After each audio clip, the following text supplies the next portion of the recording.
अभी इस सिलसिले को जारी रखेंगे, कोशिश करेंगे कि अगले 2-3 महीनों में फिर बैठें। और जैसे कि मेरी ये जानने की बहुत इच्छा है, उत्तर भारत में जो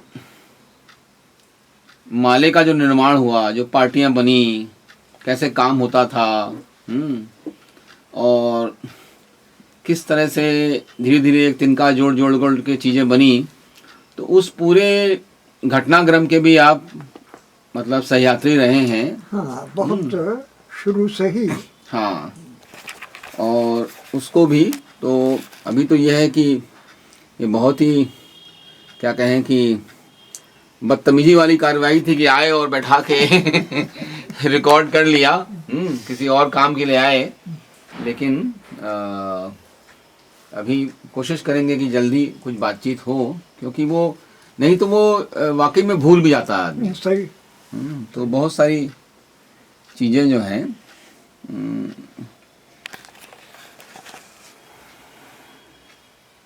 हम पॉलिटिकल कॉन्शियस से कभी नहीं रहे हैं। अखबार नहीं पढ़ते थे, अखबार पढ़ते तो खाली उसमें एक कॉलम आता था वो चित्रकथा का, मैंड्रेक द मैजिशियन, और वो फैंटम, वही सब पढ़ते थे, अखबार नहीं पढ़ते थे। यहाँ जौनपुर में वो आए नेहरू जी, तो बहुत बड़ी सभा हुई, हम नहीं गए। वो दर्शन हमको उनका ऐसे होगा कि हमारे कॉलेज में कैंप लगा हुआ था, वहाँ प्रदर्शनी लगी थी, तो वो कहीं से आए थे और अपने कैंप में जा रहे थे। उस वक्त बहुत नज़दीक से हमने उनको देखा, लेकिन सभा में नहीं गए।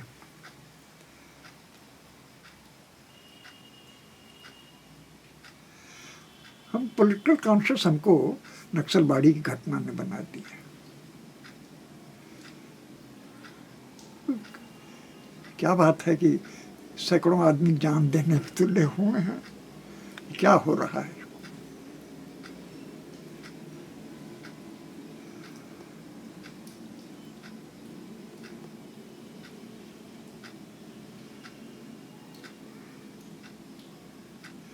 अफसर भाई, यहाँ पर वो आर्टिस्टों का ग्रुप था बनारस में,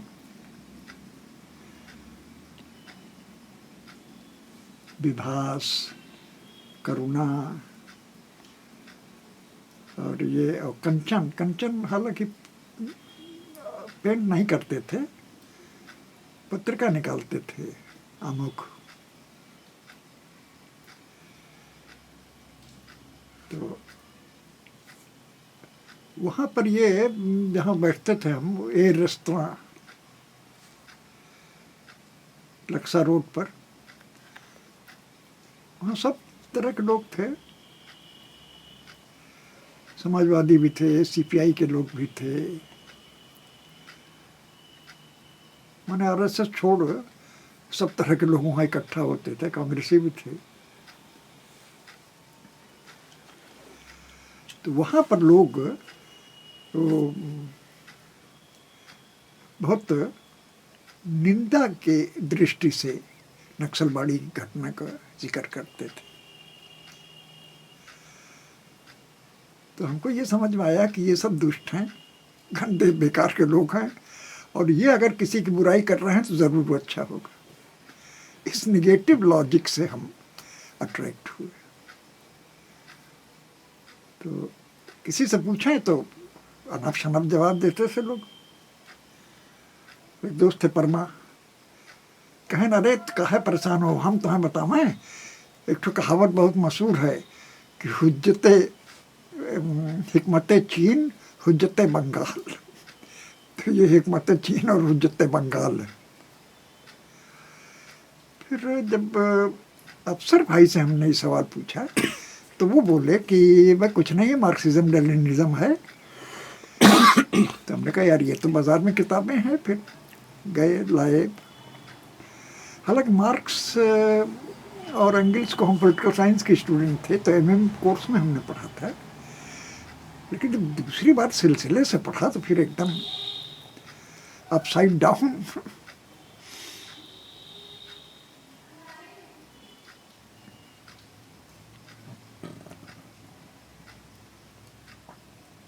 कंचन ने हमसे कुछ अनुवाद करवाए अपनी पत्रिका के लिए। On long march with chairman Mao, कुछ कविताओं के, लोटस एक पत्रिका आती थी उसकी, अफ्रो एशियाई संघ की। तो लोटस से कुछ अनुवाद करवाए उन्होंने हमसे।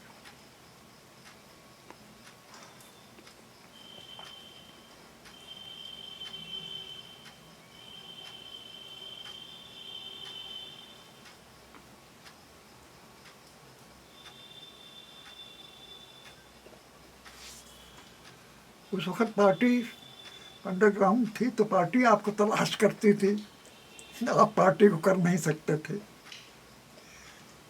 तो कंचन ने हमको कुछ थोड़ा लिटरेचर दिया। पार्टी का विभाजन शुरू हो गया था उस वक्त, कई ग्रुप बन गए थे। तो उन्होंने जो पैम्पलेट दिए वो कुछ हमको समझ में आए नहीं।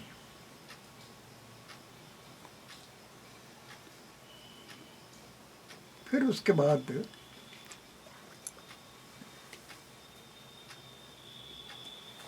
एक छोटी सी खबर उसमें छपी, तो आज अखबार में, कि भोजपुर के एक गांव में 80 घंटे तक नक्सलियों ने मोर्चा लिया पीएसी और पुलिस के साथ। तो हमको लगा कि यही ग्रुप जो है वो सही है, जो 80 घंटे तक मोर्चा ले सकता है। फिर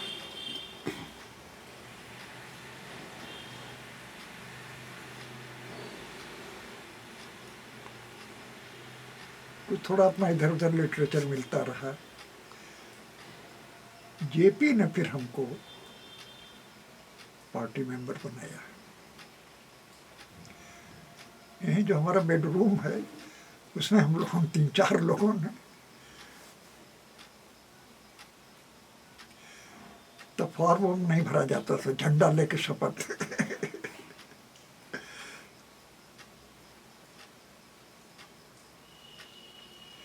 जेपी का पूरा नाम क्या था उनका?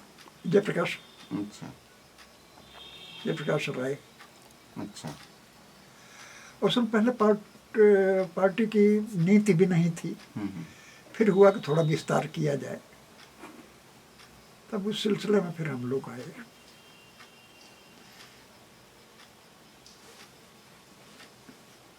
ये सन 70 के आसपास की बात होगी?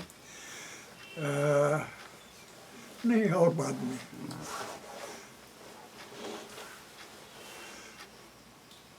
करीब तो हम पार्टी के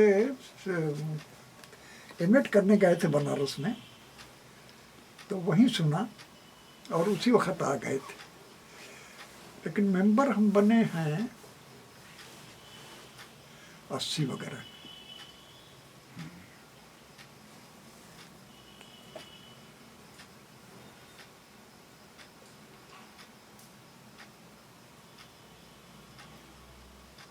किशुन जी उस वक्त यूपी में इंचार्ज थे, तो वो आते थे। और उन्होंने ही यूपी की हमारे ख्याल से सेकंड कॉन्फ्रेंस रही होगी, वो यहाँ पर हुई, आपके घर पे?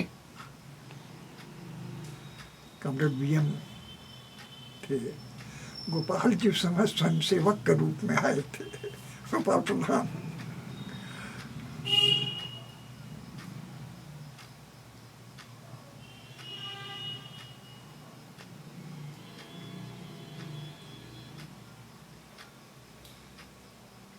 अवधेश थे, रामजी राय थे,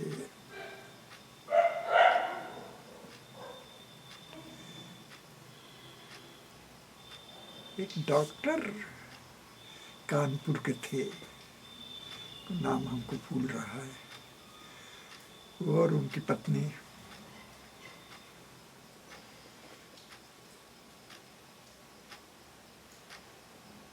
फिर हमको बोले किशन जी कि वहाँ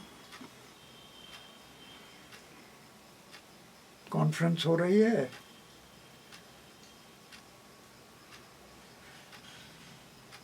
उसमें चलना है आपको। कि जहाँ का ये है वो बदमाश पहलवान संघ का कर्नलगंज, इलाहाबाद में? नहीं, वहाँ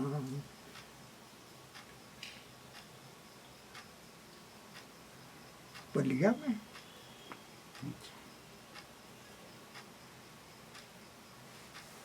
तो हमने पूछा कि कैसे पहुँचेंगे? कहना फला ट्रेन से आ जाइए और अयोध्या के पास स्टेशन था या अयोध्या ही था, हमको याद नहीं, वहाँ उतर जाइएगा। तो वहाँ फिर हमको श्याम नारायण मिर्ज़ापुर के वो मिले, उनसे हमारी मुलाकात थी। तो फिर वहाँ से आगे गए, वहाँ और लोग मिले। मैंने इतना कि आपको भी नहीं पता कि आप कहाँ ले जाए जा रहे हैं।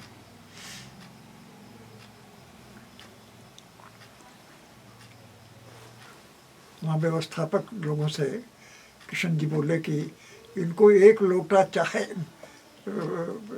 सवेरे दिया कीजिए, आशा जी इनको एक हंडा चाय पिलाती हैं। कहा कि तुम्हारा हंडा रखा हुआ है। तो किशन जी सुनते थे।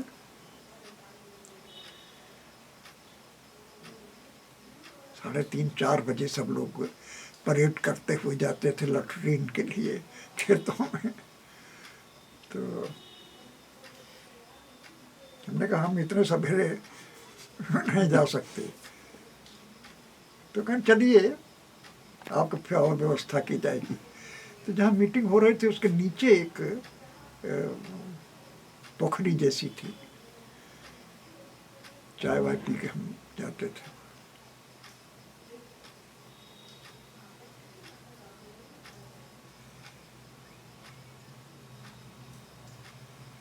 उसका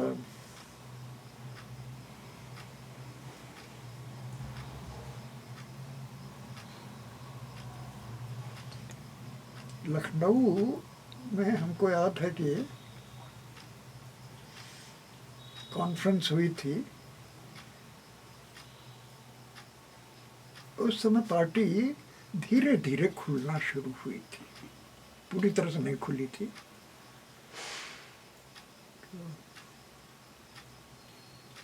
कोई धर्मशाला में कॉन्फ्रेंस हुई थी।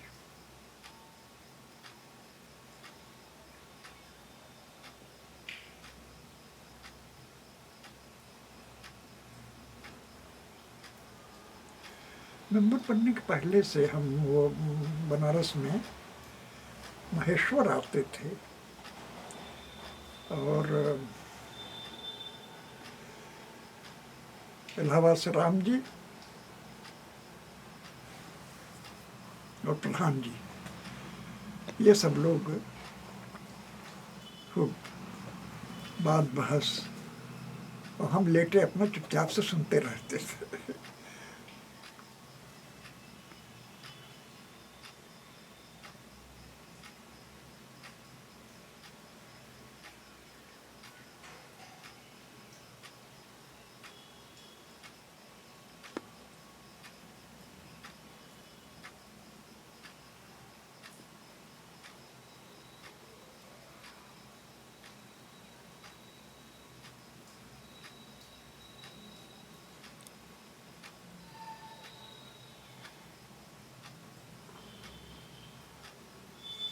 किशन जी ने ही हमको राय दिया कि आप कल्चर के फ्रंट पर काम कीजिए।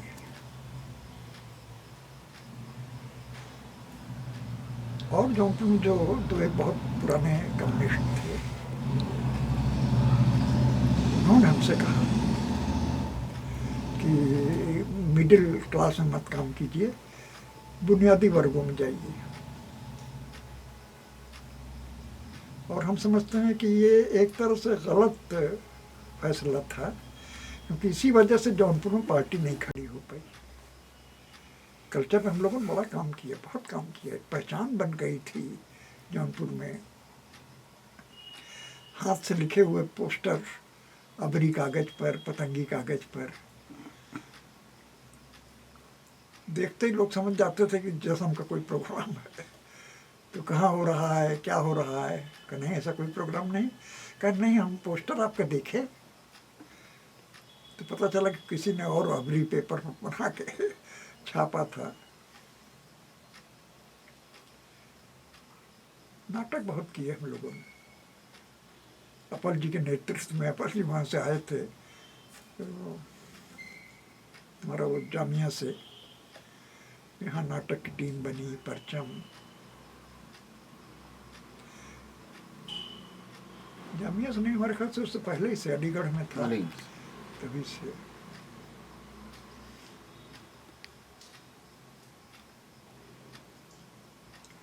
बहुत नाटक किए हम लोगों ने, बहुत नाटक किए।